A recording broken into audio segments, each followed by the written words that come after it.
অবশেষে জট কাটলো সিউড়ি বাস টার্মিনাস নিয়ে। জট কাটলো অর্থাৎ সিউড়ি বাস টার্মিনাস তৈরি হচ্ছে নতুন করে সিউড়ির মানুষদের সুবিধের জন্য। বাস টার্মিনাস নিয়ে জট কাটলো প্রশাসনের হস্তক্ষেপে এবং শুরু হলো 14 নম্বর জাতীয় সড়কের পাশে তিলপাড়ায় বাস টার্মিনাসের কাজ। সিউড়িতে ঠিকাদার ও তৃণমূল ব্লক সভাপতির বিবাদের জেরে বন্ধ হয়ে যায় নতুন বাস টার্মিনাসের কাজ। মাটি ভরাটের কাজ নিয়ে বিবাদে জড়ায় দুপক্ষ। অবশেষে আজ প্রশাসনের হস্তক্ষেপে মেটে জটিলতা, তারপরেই শুরু হলো কাজ। কথা বলবো প্রতিনিধি সুপ্রতিমের সঙ্গে। সুপ্রতিম, সাধারণ মানুষের পক্ষে এই জায়গায় বাস স্ট্যান্ড হলে পরে কতটা সুবিধাজনক? দেখো, এই যে জায়গা, এটা হচ্ছে 14 নম্বর জাতীয় সড়কের ধারে সিউড়ি তিলপাড়া এলাকায়, এবং এখানে যদি বাস টার্মিনাস হয় সেটা কিন্তু সাধারণ মানুষের পক্ষে যথেষ্ট ভালো। তার কারণ সাধারণ মানুষ কিন্তু বারবারই চেয়েছে যে শহরের এই যানজট এড়াতে, এবং সেই জন্যই কিন্তু এই যানজট এড়াতে বাস স্ট্যান্ড এখানে তৈরি হয়েছিল এবং তা নিয়েই কিন্তু জট শুরু হয়েছিল। এবং যদিও কিন্তু জট, আর এই যে জটটার একটু ইতিহাসটা বলবে, কি হয়েছিল? যে জট যে তৈরি হয়েছিল সেটা হচ্ছে যে একদম যে প্রথম থেকে এই যে সেখানে বাস স্ট্যান্ড তৈরি হওয়ার কথা, সেই জায়গাটা কিন্তু একদম একটা নিচু জমি। অর্থাৎ এই নিচু জমি ভরাট করতে গেলে কিন্তু অনেকটাই মাটি বা চিপস দিয়ে ভর্তি করতে, এবং সেটাই কিন্তু ভরাটের কাজ শুরু হয়েছিল। যে ঠিকাদার সংস্থা পেয়েছিল তারা কিন্তু সেইভাবেই কিন্তু শুরু করেছিল। কিন্তু হঠাৎ করে যে সমস্যা তৈরি হয়েছিল, যে সেখানে কিন্তু স্থানীয় যে তৃণমূলের ব্লক সভাপতি তার দাবি ছিল যে শুধুমাত্র ঠিকাদার সংস্থা ট্রাক্টররাই কিন্তু এইভাবে এই জায়গা ভরাট করলে হবে না, সেখানে ভরাট করার দায়িত্ব নিতে হবে স্থানীয় যারা আছে, যে সমস্ত ট্রাক্টর চালক রয়েছে, অর্থাৎ তার যারা অনুমোদনী তাদেরকে দিয়ে এই জায়গাটা ভরাট করাতে হবে। এবং এই জটের জন্যই যখন ঠিকাদার সংস্থার লোকরা সেখানে ভরাট করতে এসেছিল, সেই কাজ কিন্তু বন্ধ করে দেওয়া হয় এবং তারপরে কিন্তু প্রশাসনিক হস্তক্ষেপ হয় এবং তারপরে কিন্তু দুপক্ষকে নিয়ে বৈঠকের পরে কিন্তু সেই জট কাটে এবং সেটা প্রাথমিকভাবে স্থির হয়েছে যে দুপক্ষ মিলেই কিন্তু এই কাজ, মাটি ভরাটের কাজ করবে। আচ্ছা, তার মানে দুপক্ষ বলতে এবারে তৃণমূলের গোষ্ঠী কোন্দলের জেরেই আটকে ছিল বলা যায়। এবং কতদিন লাগবে বাস স্ট্যান্ড তৈরি করতে? আমার শেষ প্রশ্ন সুপ্রতিম।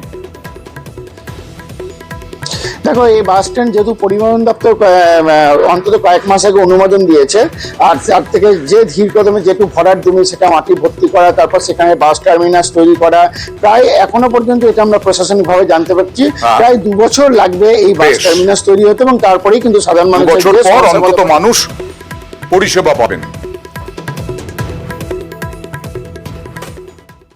আইসি সাহেবের উপস্থিতিতে কালকে আমাদের পুরোপুরি সমস্যা মিটে গিয়েছে এবং সেখানে এজেন্সিও ছিল।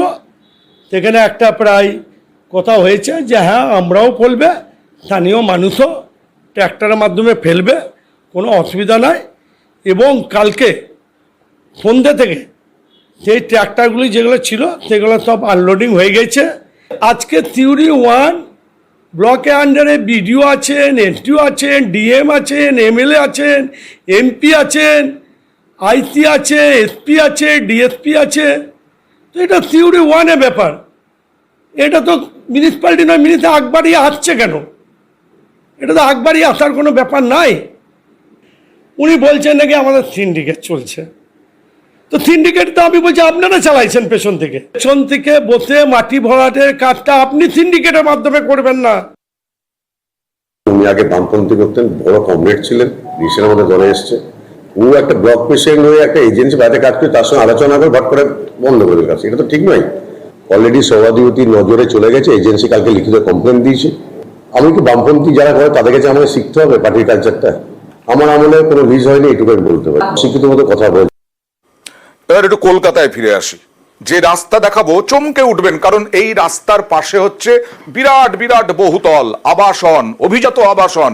এটা হচ্ছে রুবি মোড় থেকে আনন্দপুর পর্যন্ত এই রাস্তার হাল। 108 নম্বর ওয়ার্ড, কলকাতা পুরসভার 108 নম্বর ওয়ার্ড। স্থানীয়রা কি বলছেন দেখুন।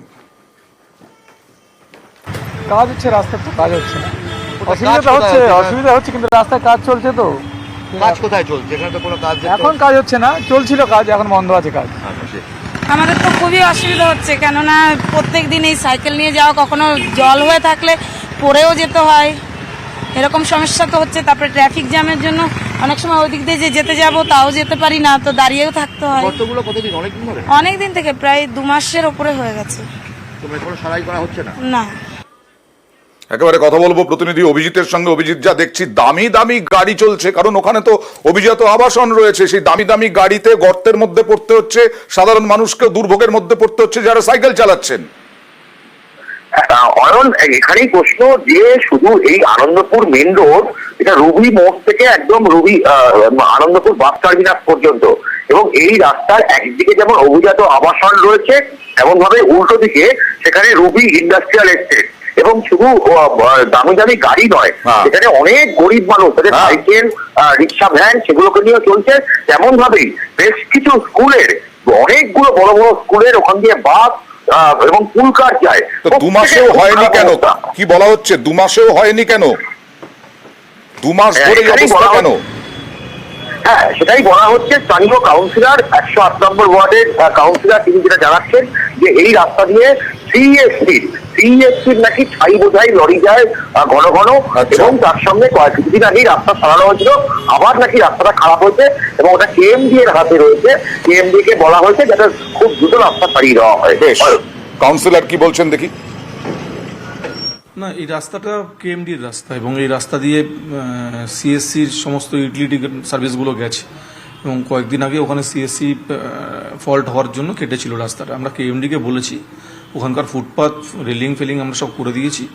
কেএমডিকে বলা আছে, কেএমডি দেখছে কবে 6 মাস ধরে নয়, এটা এই 2 সপ্তাহ 3 সপ্তাহ আগে এটাকে খারাপ হয়েছে, এবং ওটা সিএসসি কাটার জন্যই হয়েছে, এবং সেটা সঙ্গে সঙ্গে কেএমডিকে জানানো হয়েছিল। কেএমডি নিশ্চয়ই ব্যবস্থা নেবে।